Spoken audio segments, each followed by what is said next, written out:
Dry, cracked earth is synonymous with drought in the Australian bush. But when the rains eventually come, how much do we know about how the water flows down through the cracks? Well, surprisingly little, it turns out. But a group of researchers at the University of New South Wales hopes to change all that. And their work may one day help struggling farmers cope better with the big dry.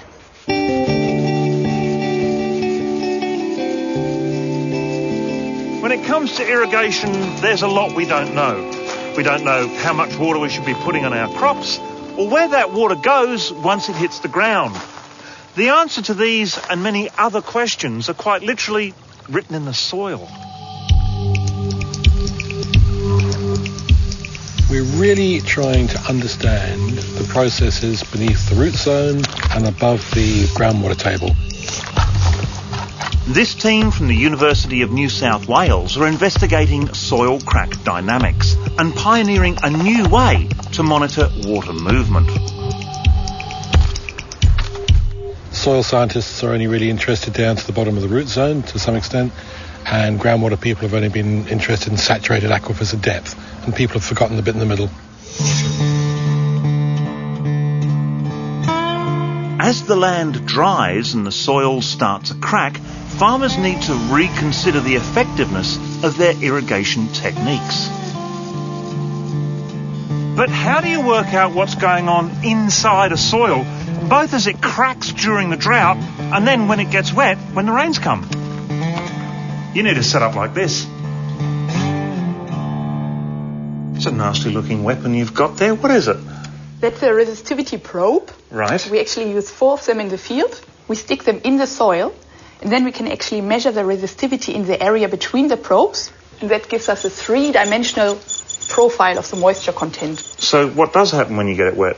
Well, let's find out. By drying, wetting and re-drying and then re-wetting the soil in this tank, they've discovered that, unlike the conventional wisdom of some farmers, cracks don't always appear in the same place twice. That discovery has changed our understanding of the hydrology of cracking soils.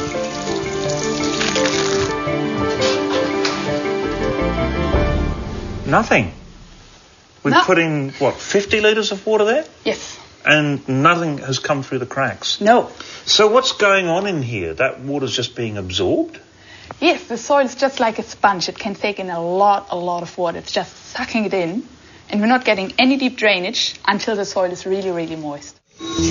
Knowing how water moves through the soil has benefits when it comes to gaining an understanding of exactly how much water is required to irrigate the crop. And that's the key.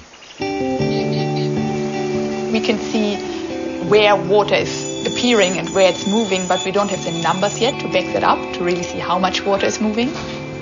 The next step is to hopefully make this a device that's cheap enough to produce so that the farmer can actually use it out in his field and make his irrigation more efficiently.